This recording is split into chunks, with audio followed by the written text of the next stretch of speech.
नवंबर 22 का P21 का question 10A है। फर्स्ट पार्ट में तो उसने बेरिंग की बात की है और बेरिंग वाला जो क्वेश्चन है मैं आपको इसके मार्क्स भी बता दूं। 4 मार्क्स का है तो उसके मतलब कुछ ना कुछ करना होगा। तो फर्स्ट पार्ट हमारे पास 4 मार्क्स का है, सेकंड 3 मार्क्स का है। अच्छा, अब पहली बात तो ये है कि हमने फर्स्ट केस के अंदर कर लेना, क्योंकि ट्रिग्नोमेट्री का क्वेश्चन है तो ये भी रिवाइज भी हो जाएगा हमारा। तो इस केस में उसने कहा कि the diagram shows the positions of 3 towns P, Q and R और Q is on the bearing of 052 from P। तो यानी ये जो बेयरिंग है आपको पता है हमेशा P फ्रॉम P है। फ्रॉम के बाद वाला जो पॉइंट होता है वहां पे हम एंगल देखते हैं और Q और P को जो लाइन मिला रही होती है उसमें और नॉर्थ से क्लॉकवाइज जो एंगल बनता है, यानी नॉर्थ और PQ के बीच में नॉर्थ से हमने स्टार्ट करना होता है, क्लॉकवाइज जाना होता है। तो ये बेयरिंग होती है। तो this is the bearing of Q from P। From के बाद वाले पे हमने वो नॉर्थ सेट करना होता है। तो दैट इज गिवन 52। तो ये आपके पास 52 आ गया हमारे पास। और उसने फिर length of PQ, QR and PR given है 11.5, 14.6 एंड 17.2 किलोमीटर है। उसने calculate the bearing of R from Q। अब R फ्रॉम Q की बात कर रहे हैं। यस, तो R फ्रॉम Q में पहली बात तो सबसे पहली बात अगर हम देखें कि R फ्रॉम Q है, अगेन फ्रॉम Q है तो Q पे हम नॉर्थ बनाएंगे। यही बात हमने अभी भी की कि अगर मैं यहाँ पे नॉर्थ बनाता हूँ तो ये हमारे पास कुछ इस तरह नॉर्थ बन जाएगा। लेकिन हमें इसको मैं एक्सटेंड कर रहा हूँ, ये कंपास यहाँ पे हमें सेट करना होता है ना। तो जो इस केस के अंदर हमारे पास bearing of R from Q होगी वो नॉर्थ से हम स्टार्ट करेंगे, यानी स्टार्टिंग फ्रॉम नॉर्थ। और ये जो दोनों पॉइंट्स होते हैं उसमें ना आर फ्रॉम क्यू, जो क्यू आर या आर क्यू लाइन बन रही है उसमें और नॉर्थ से स्टार्ट करके ये वाली बेयरिंग होगी हमारे पास। तो basically we need this bearing, this angle and this is the bearing. ये आपका हमारा होगा bearing of R from Q. ये बात तो समझ में आ गई ना। तो अब हमें चाहिए क्या, हमें यही एंगल चाहिए, लेकिन इस केस में पहली बात तो ये कि हमें एंगल सिर्फ ये वाली बेयरिंग दी हुई है, bearing of Q from P. तो ये 52 हम यहां पे शिफ्ट कर सकते हैं। यहां पे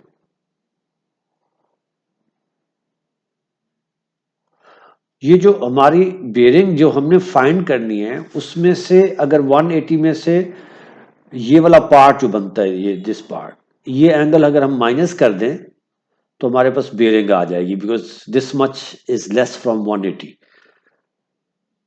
तो अब इसका मतलब ये हुआ हमारा टारगेट क्या हुआ कि we need to find angle P Q R. अगर हमारे पास एंगल पी क्यू आर आ जाए, ये पूरा एंगल, उसमें से हम 52 माइनस कर देंगे, 52 माइनस हो जाएगा तो we will be having the part of P Q R जो हमें नहीं चाहिए बेयरिंग में, तो उसको हम 180 में से माइनस करके बेयरिंग निकाल देंगे। तो फर्स्ट टारगेट हमारा ये है कि we need to find the angle P Q R. अब पी क्यू आर का एंगल फाइंड करने के लिए अगर तो आपने कोसाइन रूल का सीधा सीधा आपने, क्योंकि obviously 3 sides are given, again मैं रिपीट कर दूं, ट्रिग्नोमेट्री में अगर आपके पास नॉन राइट एंगल ट्राइंगल है, 3 sides and 1 angle is involve, तो हम कोसाइन रूल लगा रहे होते हैं। अगर 2 साइड्स 2 एंगल्स आर इन्वॉल्व तो फिर हम साइन रूल लगा रहे होते हैं। ये 2 रूल्स ही हैं for non right angle triangles. तो इस केस में हमारे पास 3 साइड्स गिवन है, तीनों इन्वॉल्व होंगी और साथ एक एंगल हमने फाइंड करना है। तो 3 साइड्स 1 एंगल इज इन्वॉल्व, तो यहाँ पे हमारा कोसाइन रूल लग जाएगा।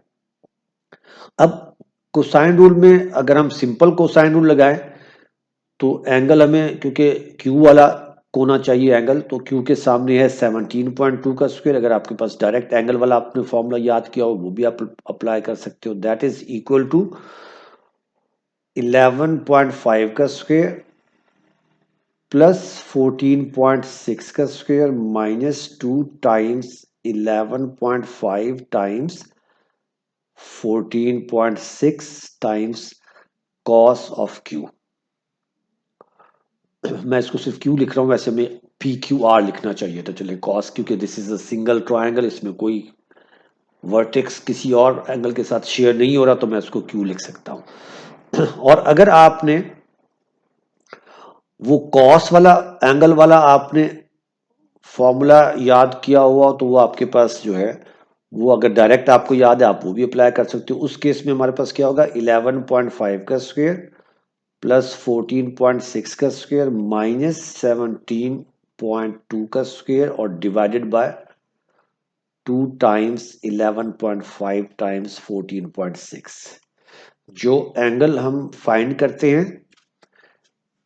हैं फाइंड करना हो या जो हमें गिवन हो, उसके सामने वाली साइड का स्क्वायर एक तरफ आ जाता है, बाकी दोनों साइड्स का स्क्वायर लेके minus 2 times the product of other two sides. ये होता है इनडायरेक्टली वाला। अगर आपने डायरेक्ट करना है तो फिर जो एंगल हमें इन्वॉल्व होता है या जो एंगल हमने फाइंड करना है या इन्वॉल्व है, उसका कॉस एक तरफ लिख के जो उसके साथ वाली दो साइड्स है उनके स्क्वायर्स को ऐड करके minus the square of side of opposite to the angle और divided by 2 times the product of sides which are which by which the angle is included. यानी एंगल के साथ जो अटैच्ड हैं दो साइड्स उनके स्क्वायर्स, उनके उनकी प्रोडक्ट, उनको मल्टीप्लाई करके उनका ट्वाइस लेके वो पूरे आंसर को उससे डिवाइड कर देते हैं। तो अगर हम कैलकुलेटर यूज करें और अब एक गो में भी हम आंसर निकाल सकते हैं, तो कॉस क्यू जो हमारे पास आ जाएगा 11.5 का स्क्वायर ले लें और फिर प्लस 14.6 का स्क्वायर ले लें माइनस 17.2 का स्क्वायर। तो ये हमारे पास आंसर आ रहा है 49.57, if I am not mistaken 49.57 है। और इसको हम डिवाइड कर लेंगे, ब्रैकेट में लिखिएगा 2 मल्टीप्लाई बाय, यानी मैंने ब्रैकेट में लिखा, otherwise you will divide by 2 divide by 11.5 divided by 14.6, या फिर डिवाइडेड, अगर इनको मल्टीप्लाई करना है 2 टाइम्स 11.5 टाइम्स 14.6 करना है, then you need to put them within the bracket. तो अगर हम इस तरह करते हैं तो हमारे पास आ जाता है आंसर 0.147617629।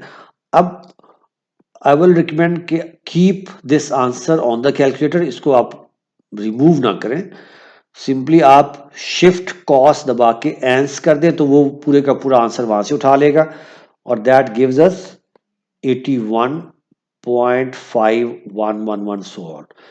तो हमारे पास जो Q है, Q कॉस इनवर्स हो जाएगा ना इसका, तो Q हमारे पास आ गया, दैट हैज बिकम, अगर हम करेक्ट टू 1 डेसिमल प्लेस लेते हैं तो 81.5 आ जाएगा, क्योंकि आगे तो हमने सिर्फ सब्ट्रैक्ट ही करना है। तो अब ये देखिए, ये 81.5 पूरा एंगल आपके पास 81.5 आ गया। और अगर इसमें से आप देखें ना, if you keep the answer on your calculator, तो आपके पास आपका काम यानी टाइम भी बचेगा और इजी भी हो जाएगा काम। तो 81.5 में से इफ आई सब्ट्रैक्ट 52, तो आई गेट, सॉरी, एक मिनट मुझसे गलती होगी, चले 2 दफा माइनस में लगा देते, यानी हमने 81.5 माइनस 52 अगर कर दे हमारे पास तो आ जाता है, तो दैट विल बिकम 20। अब ये जो पार्ट है हमारे पास, ये वाला पार्ट, दैट इज 29.5, बिल्कुल ये आ गया। अब हमें ये, यानी ये देखिए ये पूरा 180 बन रहा है, उसमें से हमें ये 29.5 नहीं चाहिए, तो हमारे पास बेरिंग आ जाएगी। तो इसको हम 180 में से अगर ये आंसर को माइनस कर दें, यानी 180 माइनस 29.5 कर दें, तो हमारे पास 150.5 आंसर आ जाएगा। तो यही हमारी बेरिंग है। तो इसको हम आंसर में तो कैलकुलेट द बेरिंग, अब देखिए 4 मार्क इसलिए है क्योंकि हमने इसमें से कैलकुलेशंस करनी है। तो ये हमारा आंसर आ गया 150.5 डिग्रीज, ये आंसर आ गया इसका। ठीक हो गया बेटा जी, अब ये समझ में आ गई बात। अब इसका जो सेकंड पार्ट है उसने कहा A is a point on horizontal ground, the angle of elevation of the top of a vertical mast from A is 68, correct to the nearest degree. Correct to the nearest degree है। थोड़ा सा ये difficult question है। उसने कहा angle of elevation of the top of a vertical mast from point A. अब थोड़ी सी एक और बात जो वहां मैं कॉन्सेप्ट बताते हुए भूल गया था, यूजली होता क्या है, ये जो पी क्यू आर है ना, ये तीनों की तीनों जो आपके पास यानी तीनों sides which are the sides of a triangle, this triangle is coplanar, these three sides are coplanar, एक ही प्लेन के ऊपर है। अगर से ये हॉरिजॉन्टल ग्राउंड के ऊपर है, अब डेफिनेटली ये टाउन्स हैं पी क्यू एंड आर, उसने क्वेश्चन में बता दिया। The diagram shows the position of three town. तो ये दे आर हॉरिजॉन्टल, ये सारे के सारे एक ऐसी ट्रायंगल है जो हॉरिजॉन्टल पे ग्राउंड पे है। अब जब वो angle of elevation and depression होता है तो डेफिनेटली हम ग्राउंड से ऊपर या नीचे की बात, अब यहाँ एंगल ऑफ एलिवेशन है तो उसने यही कहा था angle of elevation of the top of a vertical mast from A is 68 degrees. वो तो बाद में देखते हैं ना क्या करना है। तो angle of elevation of the top from A है, A is a point on a horizontal ground.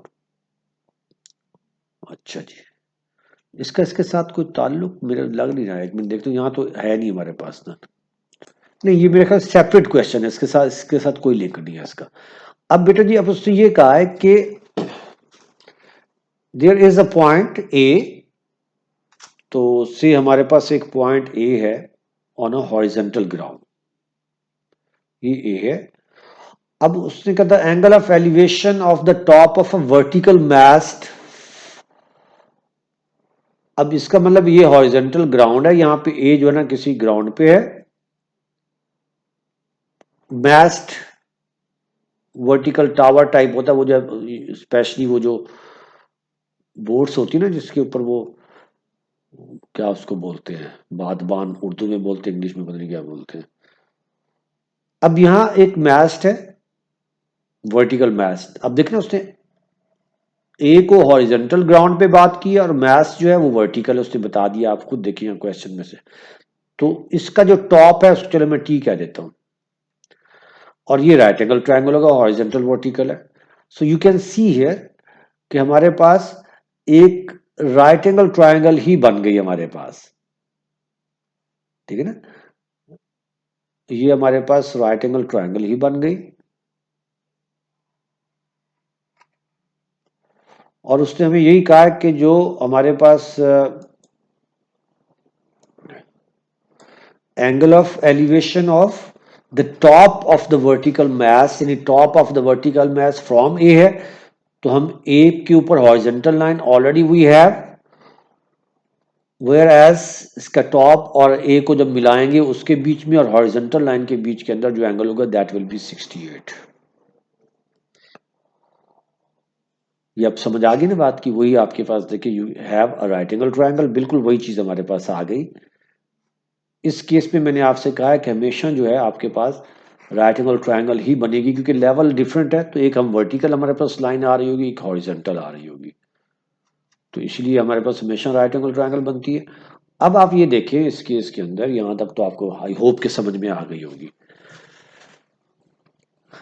ठीक है ना। अब the angle of elevation of the top of a vertical mast is 68। आगे जो उसने बात की है वो ये की है correct to the nearest degree.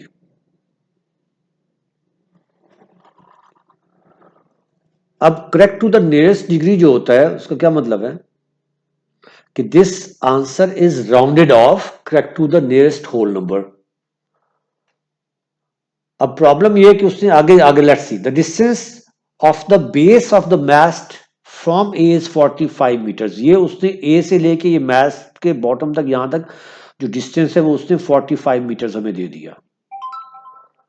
देखिए अगेन अभी मैं आपको बता रहा था कि मोस्टली हमारे पास यही डिस्टेंस गिवन होता है या फाइंड करना होता है, या टॉप ये जो इसका टावर का हमें हाइट फाइंड करनी होती है, या टावर की हाइट यूज गिवन है तो यूज कर रहे होते हैं। तो calculate the lower bound of the height of the moist. अब हमें लोअर बाउंड, अब दो क्वेश्चन यहाँ पे थोड़ा सा मुश्किल क्वेश्चन है। उसने कहा calculate the lower bound of the height of the moist. हमने हाइट नहीं फाइंड करनी, हमने उसका लोअर बाउंड फाइंड करनी। पहली बात तो एक हम इसको एज कह देते हैं कि से एज है। एक और प्रॉपर्टी आपसे यहां पे चेक कर रहा है, बल्कि दो प्रॉपर्टीज चेक कर रहा है। पहली बात तो बेटा ये देखें कि दिस एंगल ऑफ एलिवेशन, ये वाला एंगल जो है दैट इज नॉट एग्जैक्ट, ये एग्जैक्ट नहीं है। तो ये क्या है, ये आपके पास क्या है, that is correct to the nearest degree. दूसरी एक प्रॉपर्टी ये होती है कि जैसे जैसे ये एंगल इंक्रीज होगा, हाइट यानी उसके सामने वाली साइड की लेंथ भी बड़ी होती जाएगी। Means the length of side depends on the size of angle opposite to that one.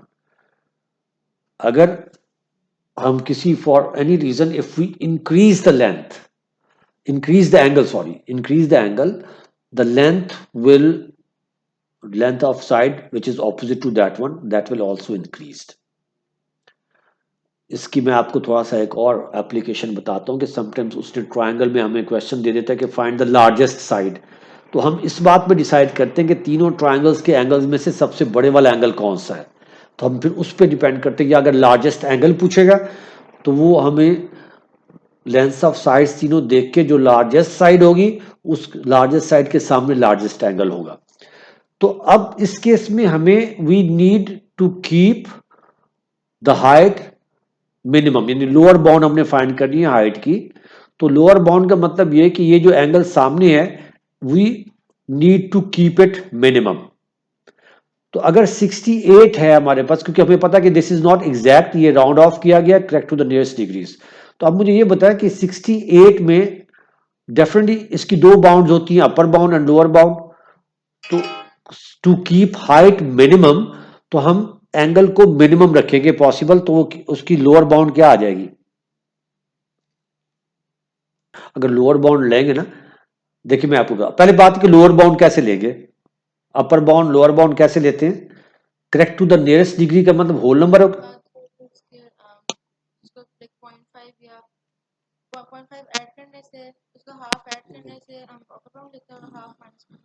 Well done, half add करने से यानी जो भी करेक्ट टू द नियरेस्ट के बाद जो लेवल ऑफ डिग्री होता है जिस पे हमने राउंड ऑफ किया उसके हाफ को ऐड करने से अपर बाउंड आ जाती है, और उसको उसका माइनस करने से, हाफ को माइनस करने से लोअर बाउंड आ जाती है। अब आप खुद देखिए ना, अगर 68.5 लेंगे तो मैक्सिमम पॉसिबल हाइट आ जाएगी। तो to keep lower bound of the height तो हम ये वाला एंगल स्मॉलेस्ट वाला यूज करेंगे। तो हम 67.5 we will be using that one. ये पॉइंट समझ में आई ना बात की। तो इन यानी क्योंकि अगर इन बिटवीन लेंगे तो आंसर भी इन बिटवीन होगा, तो हाईएस्ट या लोअर के लिए हमें इसको लोअर लेना पड़ेगा। अभी हमने ये बात डिस्कस की कि अगर एंगल स्मॉलर हो तो लेंथ स्मॉलर होती है। 68.5 के साथ जो आंसर आएगा वो लार्जर होगा, या बल्कि इस केस में तो लार्जेस्ट होगा पॉसिबल। लार्जेस्ट पॉसिबल तो नहीं, अपर बाउंड कह सकते हैं उसको। और 67.5 यूज करने से स्मॉलेस्ट पॉसिबल होगा तो लोअर बाउंड हो जाएगी। तो अब हम यहाँ पे 67.5 68 एंगल नहीं यूज करेंगे, बल्कि हम कौन सा एंगल यूज करेंगे, वी विल यूज, इसकी बजाय हम 67.5 यूज करेंगे, इसकी लोअर बाउंड यूज करेंगे। अगेन आप देख रहे हैं यहाँ पे बेटा कि आपके पास ये हमारे पास यानी एंगल के सामने परपेंडिकुलर होता है, एंगल के साथ वाली साइड बेस होती है। तो यहाँ पे टैन लग रहा है, मैं आपसे ये बात किया था, कर रहा था कि टैन ज्यादातर यूज हो रहा था। तो यह आपके पास आ गया एच यानी perpendicular over base which is 45 is equal to tan 67.5। तो एच हमारे पास क्या आ जाएगा, 45 मल्टीप्लाई बाय टैन 67.5। तो ये हमारे पास आ गया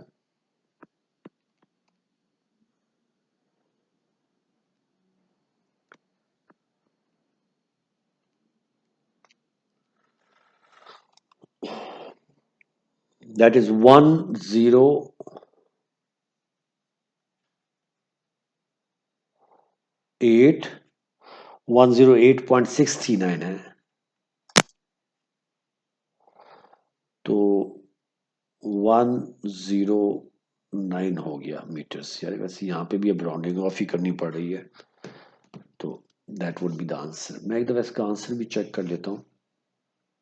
फर्स्ट पार्ट था ना, उसके अंदर आप देखें ना 150.5, ये जो मार्किंग की मैं बात कर रहा हूँ, तो फर्स्ट उसने कहा कि ये आंसर है, ये उसने फाइनल आंसर दे दिया, तो ये 4 मार्क्स मिल जाएंगे जिसका ये आंसर विद राइट वर्किंग हो। अब ये जो आगे बता रहा है कि या इस रेंज में, यानी अगर मैंने आपको पहले भी बात की कि we need to give answer correct to 3 significant figures, तो अगर हमारे पास 3 सिग्निफिकेंट से ज्यादा देंगे तो एक्सेप्टेबल है, लेस देंगे तो फिर आपका you will lose the mark. तो अब ये जो आगे राइट साइड पे है ना, ये हमें बता रहा है कि अगर किसी बच्चे ने एंगल 81.5 तक निकाल लिया है, लेकिन हमने 81.5 निकाला था, वो एंगल, ये थर्ड एंगल ये वाला निकाल के उसमें से 52 माइनस किया है, तो वहां तक वो कह रहा है कि अगर किसी ने वो एंगल निकाल लिया तो 3 मार्क्स उसको दे दें, इंडिपेंडेंट। B3 का इंडिपेंडेंट 3 मार्क्स है। या उसने देखिए ये कोसाइन रूल लगाया जो हमने लगाया, और इक्विवेलेंट जैसे मैंने शुरू में भी लगाया बाद में भी लगाया, ये देखिए यहाँ पे भी उसने बताया हुआ है, ये M2, इसके 2 मार्क्स मिलेंगे आपको। और जिसने ये यूज किया है तो उसको 1 मार्क मेथड मार्क होगा, और उसके बाद 1 मार्क है जो आपने 180 प्लस 52 जो भी हमने उसको किया, तो उसके यानी वो 52 को इन्वॉल्व करके आंसर निकाल के वो हमने कर लिया। उसने देयर PQR को माइनस किया, हमने पहले 52 में से उसको माइनस करके 180 में से माइनस किया, था एक ही बात है। तो ये सारा हमारे पास आ गया। ठीक हो गया बेटा। अब सेकंड वाला हमारा आंसर सही नहीं आ रहा, मैं दोबारा चेक कर देता हूँ कि हमारा 108.6 आ रहा है, तो उनका थोड़ा सा डिफरेंट आ रहा है। तो इसमें देखिए पहला मार्क तो वही 67.5। ओहो, एक चीज हमने मिस किया लगता है, लेट मी सी। ओहो, मैंने एक चीज मिस की है बेटा, हाँ यस यस, अब समझ आ गई। हमने क्वेश्चन पूरा पढ़ा ही नहीं, देख ले, the distance of the base of the moist from A is 45। हमने आगे इस बात को कंसीडर ही नहीं किया, ये भी बेटा एग्जैक्ट आंसर नहीं। देखिए ना, हमने ये मिस्टेक कर दी ना, ये भी उसने कहा correct to the nearest metre है। अच्छा, अब अगर ये correct to the nearest metre है, और आप यहाँ पे देखें कि हमने, हाँ खैर यहाँ पे जाके वो जो 45 था वट एवर इट वॉज, उसने जाके मल्टीप्लाई होना है, तो मल्टीप्लीकेशन में हम we will keep it lower, इसकी बाउंड लोअर बाउंड देंगे ताकि ये भी मिनिमम पॉसिबल ले लें। तो ये correct to the nearest metre है, तो ये हम 45 नहीं लेंगे, 44.5 लेंगे हम। ठीक है ना, यानी एंगल भी हमने उसकी भी लोअर बाउंड दी ताकि tan का जो वो आंसर है वो हमें स्मॉलेस्ट मिले, और 45 भी क्योंकि एग्जैक्ट नहीं है, तो ये डिस्टेंस जो उसने दिया वो भी एग्जैक्ट नहीं है, तो हम इसकी भी लोअर बाउंड लेंगे to keep our answer smallest possible. तो ये 44.5 मल्टीप्लाई बाय 67.5 करेंगे। देखना, आप क्वेश्चन को इसलिए गौर से पढ़ना चाहिए। अब मैं खुद वही मिस्टेक की कि मैंने क्वेश्चन को ही वहां 45 के आगे पढ़ा ही नहीं, क्विकली बताते हुए ना। तो क्विकली करें या कोई भी, whatever the reason I give, mistake तो हो गई ना, मार्क्स तो कट जाएंगे, एक आध मार्क तो कट जाएगा। तो 44.5 को जब हम मल्टीप्लाई करेंगे 67.5 के साथ, तो हमारा आंसर आ जाएगा 107.432। तो ये आ रहा है 107.432। तो डेफिनेटली हमारे पास 107.4 आ गया, ये आ जाएगा आंसर हमारे पास। तो क्योंकि 1 डेसिमल प्लेस तक आंसर दे दीजिएगा, क्योंकि उसकी रीजन ये कि हमने पहले सब चीजों को करेक्ट टू द नियरेस्ट हमने राउंड ऑफ किया हुआ है, तो इसको डेसिमल पॉइंट 1 तक देना है आपने। तो 107.4 के बाद कहीं तक भी आगे तीनों डॉट्स लगे हुए कि आगे जितने भी बता दें, ये आंसर लाजमी है, इतना हमें देना पड़ेगा, क्योंकि 107 होल नंबर है, तो ऑलरेडी होल नंबर में है, तो हम इसको 0.4 साथ जरूर लिखेंगे, ताकि कम से कम एक लेवल तक तो हम उसको आंसर को दे देंगे।